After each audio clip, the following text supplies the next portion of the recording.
I am on the Lost Arrow Spire with my friends. We are socially distancing from people we don't like. The bolts up here are shit, and we came up here with a 7-man team. And I brought DeWalt and Makita, my friends. And we are going to power through hand drilling the Lost Arrow and rebolt this whole thing and clean it up. Watch us do all this on this episode of, it's really hot, how not to highline.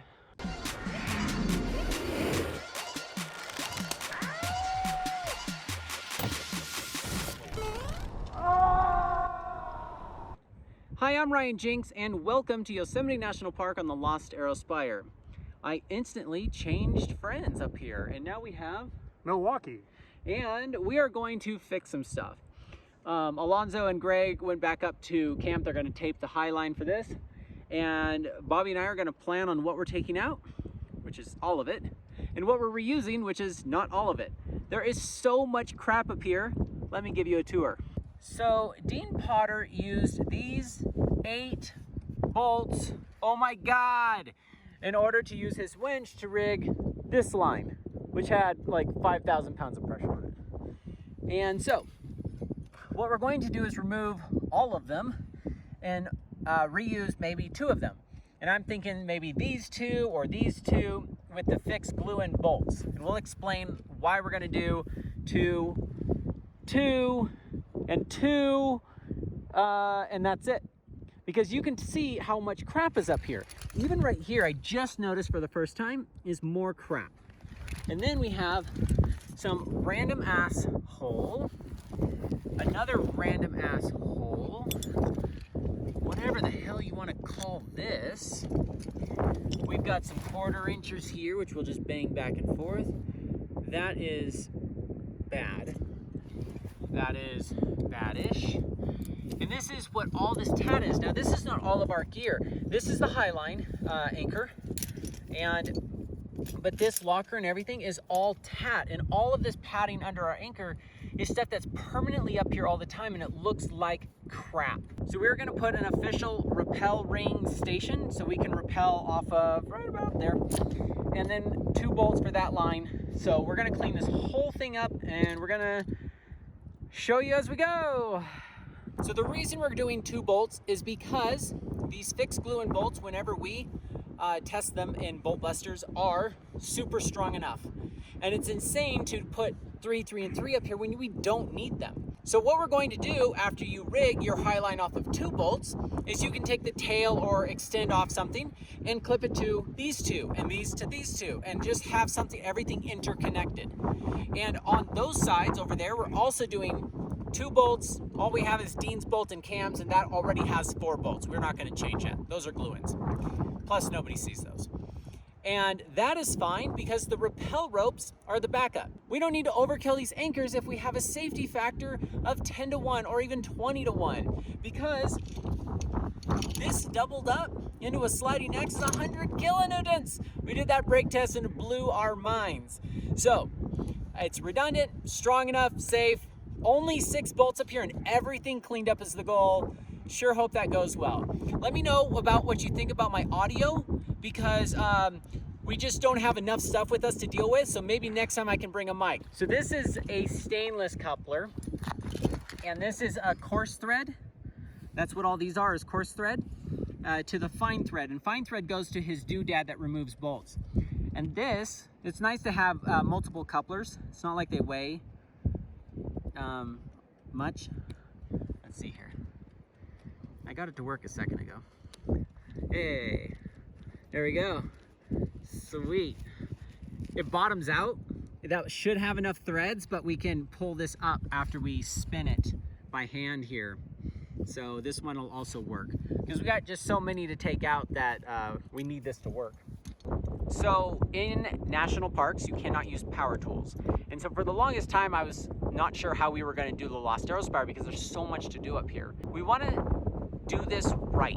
We want this to be clean and proper and follow all the rules. And so we basically brought a lot of muscle. So I believe we have Ryan and Nick up there right now drilling the 3/8 hole rappel station. And then once we figure out what we're doing here and clear out some stuff, they can come over here and hand drill whatever we need. It takes like 2 hours to hand drill a 1/2-inch hole. However, it's okay when you have allowed enough time and you have your friends here. Now, what's great about hand drilling is it has been one of the motivating factors to only have 2 glue-in bolts per anchor, because it keeps it to a minimum on what you have in here. If you use a power drill, I don't know, you might end up with 8 bolts. So this is exactly why power drills are not allowed here. Anyways, removing them by hand is not terribly hard with the doodad that he has. Here's our doodad. And the problem is it's ideal to be able to power spin these to score the cone at the bottom. But we found that hand spinning has worked. So we're just gonna take the extra time, and we still get to highline. It's a really fun trip with really good people. So we're just nicknaming everybody the power tool names because we think that's really funny. So we got a little bit of moisture down there, and then we got it started moving, crescent wrench. Now it's spinning freely. Nice. And we're going to do this until we're sick of it. We're going to add some more moisture when it comes across the line to us. And we'll maybe 10 minutes of this. Wow. So I'm just beating off my 1/4-inch bolt here. It just surprises me how easy this is when some people just lay it over and they don't do anything with it. Cyclic loading, man. Hey. Sick. Ow, that's hot. So that's pretty cool. We'll get the 1/4-inchers out here in a minute. Bobby's almost done with that, and then I'm gonna start tinkering with what it's gonna take to get these guys out. Wow, that's split in half. That's insane. That's before we started hammering. Oh, is that, okay. We got something for that. We got this. That's warm. Cool. That is a button head on a leaper, 1/4-inch. That is a Lost Arrow piton. And we are at the Lost Arrow Spire. How you doing over here? So I've been spinning that for about 10 minutes. Okay. And we're going to see if what we've done so far is enough to get this bolt out. So we're going to. What happens if you don't spin it? You're just it fighting. Doesn't come out. You're just fighting the cone. Yeah, you're just fighting the cone. Okay. I don't think this would be able to pull a 1/2-inch bolt out. Gotcha. With 3/8 bolts, it would break the bolt if you put enough pressure on it. Gotcha. So that goes down to the rock. And then. And now this it's sucking is it up. Not very much pressure that I'm applying to it. You did a good hand job screwing that. No way! Oh. That was way too easy. Yeah. Did you score it? I don't know that I did. You should almost try the next one without it. So the idea is that you would score it so that doesn't, that has a notch to not engage. Maybe you compromise the rock in there. I wouldn't have been able to compromise it all the way up. That's true. Yeah, just at the bottom. This is kind of grainy at the top here, so. But I mean, everything else has been good. There's no hollow stuff up here. Well, that's awesome. We'll be able to pull all these out. We're gonna reuse that hole for our glue-ins. So we really want to put a lot of thought into the location of where we're going to put these bolts, because they have to be compatible for climbing, for climbers coming up, and rappelling off for the Tyrolean, and for highlining. So there's a few compromises for both parties in order to have minimal stuff up here. The bolts right there are a little too far back to make this good, and it's already off level. So what we want to do is get this up a little higher, and we're thinking about putting some bolts here to make this a lot better for the highlining situation and for the rappel. There's a lip down here that you can step on in order to get on the rappel or the Tyrolean, and it'll work really well for both. We're gonna put wrap rings on there, and it's gonna be exactly right over the edge. So we're gonna put a lot of thought into exactly what we want here. If it's that far back, it's just gonna suck. However, we are gonna be able to reuse both of these holes that we have here because we did a test anchor. Obviously, we're not gonna build an anchor like this. We wanted to see how it would feel to build it. This is a 240 centimeter sling and a double sliding X. And so this is, I think, 100 kilonewtons in the configuration it is. And this bowl shape right here keeps the line from wanting to grind down every time you bounce the line. So this will actually keep it in place and reuse these holes, and everything else will get removed here. So it'll be these two, something over here, and then the stuff Bobby's working on over there. This stuff will be here the entire 21st century because it'll stainless, it'll last a long time. So we really want to think about it. I try to reuse the original stuff, but there's so much crap that we kind of just have to start with a blank slate at the same time. So Harbor Freight's finishing one hole over there for us. Bobby, what are you doing? So I am pulling some of these rusty 3/8 studs out. I've got it, I had spun it for a while and I've got it moving upward. Let's see if we can get it the rest of the way out. Oh, and it's binding right at the end, but not too bad. But more than I'd like. It came out like 2.5 inches. Okay. And now it's binding right at the top. Oh God, that's so scary. Bummer. What happened? So it broke here, so the wedge is still down there. Is this one of the holes that we're using? Nope. Okay, good. So we just patch and move on. This yellow tape on here is one we're reusing. So no big deal. Good job. It's nice to have a lot less shit up here. Looks like Alonso has a full battery on his hand drill.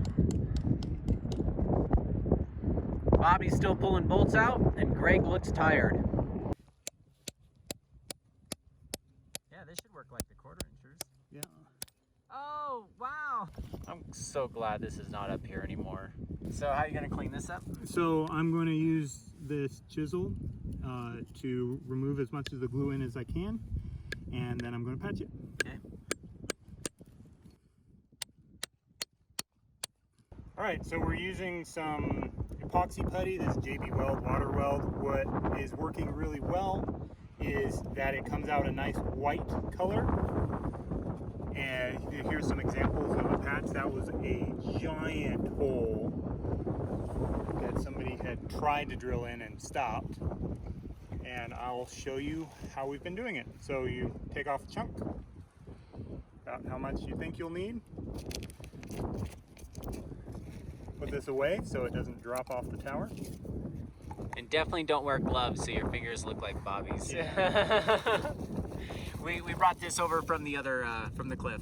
So what I found to get a good texture and break up the white a little bit is just sticking this in here, rolling around a little bit, and then mixing.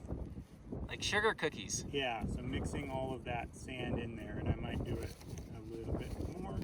So remains of the glue in right here, and let's see if we have enough to do that patch. So we blew it out really nicely, so there's good contact with the rock. I think we'll need a little bit more. What do you think, Ryan? Yeah. Yeah. You don't want it to be a divot, otherwise Yeah. it looks like the hole is there. So that's half of it, and we'll fill in this half. But that color looks really good. Yeah, it does. And then I usually just sprinkle a little bit on there, and then just kind of press it down to give it a little bit more texture, and then blow it off, which nothing came out. And we'll finish this little spot, but that's basically it. So let me show you what I got going on right here. Alonso, or DeWalt, whatever you want to call him, he drilled in here. This is actually really soft. It just, you can see it just comes apart. I can grind this notch even deeper if I do that. But we're trying to leave these as high as possible so there's plenty of room to clip things. And we're right next to each other. Put a ton of thought into it. So our master point would be right about here. And the flatter this surface is, the less likely our master point is going to want to grind down. when we're bouncing and playing. So the high line will be a little bit higher, and then you can raise it up with a bag right here, making it a little bit more level because it is off level right now.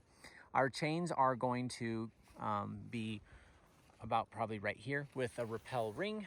So it's easier to do a Tyrolean traverse and hopefully eliminate all the tat that's up here, which is just a bunch of crap directly connected into the hangers. It's like, really? How you doing, Kyle? I'm doing great. I'm hammering away. Hammering, making progress? Yeah, I'm almost done with this one. Cool. Yeah. So we're gluing right now, and I want to show you this. This is super important. This is more important than cleaning your holes. This is pure black epoxy, and this is the white, and this is just now coming out of the tube. And so you have to squirt out this first bit, and we're gonna squirt it into the bag. And the first bit doesn't have the hardener, so it doesn't have hardness. Stay soft. Yeah, it never will cure. So this will cure in here. So always squeeze out a couple squirts into a bag, or into something, and so you can make sure that you have the best epoxy that's going in the hole. We're all set up and we've cleaned those, and now I'm going to glue. I'm gonna make sure it's aiming the way I want, and then I'll re-detail it.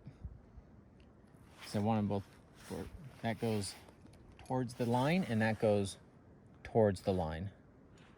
So detail a little bit more. There's a Q-tip in this case. Really clean that spot. That's a pretty clean bolt. This one is wide because the hole is pretty wide. This rock is really crumbly, and this is really good that we're using glue and bolts because even though it takes a little bit of work to hammer through, it's a lot softer than like say Taft Point that we did. What Kyle is on over there is 4 glue and bolts that Jerry Mashesky and his team installed for the 50 meter when they established it. So that's already done. We don't have to do anything for that. This is so awesome. So the bolt I'm on here, and this bolt, we are going to change to the Fixe glue-ins. These look like pretty strong bolts, but the hangers are only 25 kilonewtons, and glue-ins would make everything the same. And I like continuity for rigging options in case you want to thread rope through there. So we'll get a 40 to 50 kilonewton bolt to install on, which is really nice when we're only going to try to use 2 here at the Spire. The idea is that you can use this rappel rope in order to back up this master point. This rappel and those 2 rappels that go down are all on climbing hangers, or you can use the tree that's up there. That actually makes it easier to go up and down. The bolts that are on this guy right here are so you can use an 80 meter, I believe, in order to get down to the notch with one single rope, 70 or 80 meter.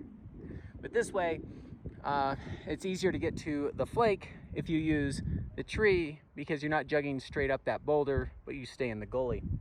Anyways, this is the view directly below me. I'm gonna go back up. We've got this all set up, so now Bobby can start working on these bolts. I guess Dean and company used a dull drill bit, so the hole is not truly 1/2 inch, and he's still just binding up his drill bit down there before he gets to the bottom of the hole, which he still needs to drill deeper. You can just see from here how much cleaner everything is not having the stuff in the middle.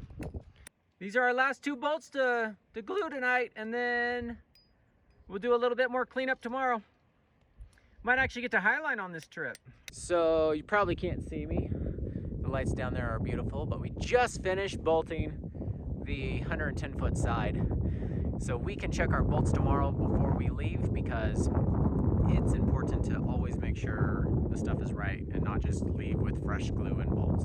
And no one's gonna mess with them tonight. So tonight was worth staying up late and doing this. See you tomorrow. All right, it's tomorrow and we're checking our glue. Everything's solid. The glue in the tube was solid. These are bomber.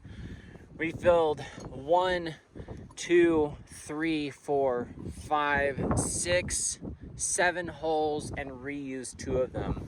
There were 9 holes in this area, and now it looks a lot better. Check out what I got. This is my first power bolt that I ever removed, and I didn't drop a single tool. This is Dean's bolt, and I'm back up here on the cliff. We got all of it out, and I think What is he, Ryobi? What's Craig's name? Anyways, Greg is going down there and he's gonna make the hole a little bit bigger. He's Makita. I boshed it out of there. And we're gonna stick in this giant ass glue in. So what we did is we glued it in there, got lots of room to clip stuff, and it's pretty much straight up and down. It'll put, if you just clip just this, it would just rub this. If you went inside of the, this was an old hole that I didn't notice before, I patched it. If you use that, it would actually rub and kind of grind, kind of like this is now. I kind of like this because you can pad this well. Anyways, you would still, in conjunction with that bolt, still use cams, but that is super long and super solid, and this is great glue. I squeezed out lots of stuff. So now this line is bomber, and that's what it looks like if you go up. So this is the anchor for the 50 meter, and what you can do with this is you can rig off 2 bolts for main and 2 bolts for backup, or make a BFK like they did here. You just have to make sure you pad it where it could possibly rub right there. But yeah, so these are also Fixe glue-ins, which is really nice. So everything's the same here at the Spire. And the view is sick. Okay, we're all de-rigged. And it looks so good up here. All that stuff is covered. You can barely see where they were. 2 bolts worked perfect for what we did before. That was just splattered. We did, I think, 20 or 25 holes up here. I mean, you couldn't even sit. Now you can sit in this nice flat spot here. It's so nice. And this can be used for either the climbers can use these, or they can just flip the chains around, use them for that. But otherwise, the chains, I'm gonna rappel off here and do my Tyrolean traverse over. And that's nicer. And that 1 bolt is bomber since it's only in cams. And those bolts are awesome with a good rappel station. Woo woo! Another cool thing after I put the rope in here is these are actually lined up perfectly with the, when you're jugging, when you fix the line for the next person. So I tie in directly on one side, I feed it through the rings, put a grieger in here, and then when my feet touch the wall, I just put my ascenders on and jug the rope. And that's how I do the Tyrolean traverse. Okay, only one more shot of this area. I'm just so excited to have metal going over this really coarse granite. Super bomber. And what's cool is you get this ledge to stand on, and because they're over a little bit more, this is actually a lot easier for highline getting on and off. So you can use those ledges. And then you have just the 6 bolts up here, nice and clean. Oh, I just feel so much safer than the tat that used to be here. And my setup as I rappel this strand, and then it feeds this one in, which will not burn through these. They rotate as people use them, so they're unlikely to wear out anytime soon. Now I'm done. Look at all the goodies that we got. Is that crazy how much crap was on there? Like, I don't think there was a single good bolt. Like, even these came out pretty easy. So we dealt with about 30 different holes here at the Spire. We reused 4 on the Spire and then added 2 more and then plugged everything. Over here on the 110-foot side, there were 9 holes total. I reused 2 of them, and then replaced Dean's bolt. And there was a hole next to Dean's bolts. That was another one that we plugged and filled. All this random crap we saw over here, and then added a better rappel station for the 50-meter line. So around 30 holes that we plugged or reused or filled or whatever. So this was really good that we cleaned all this up. This was all paid for by Bobby and me, and basically sponsored by you guys. So if you can help donate to the channel, it really helps cover the cost of this. It's quite a bit more than just the glue and the bolts we installed. The tools are a lot, and we're gonna replace a lot of stuff that we broke that belongs to us. So this is an amazing group of guys right here, and they are the reason we got all this done. I'm Milwaukee. Walt. Motor Cable. Makita. Ryobi. I'm Harbor Freight. Now it's just boshing people around over here. So now when you come up to Lost Arrow Spire, you won't see any rusty crap that might be here blocking the view. Thanks for watching. Ciao.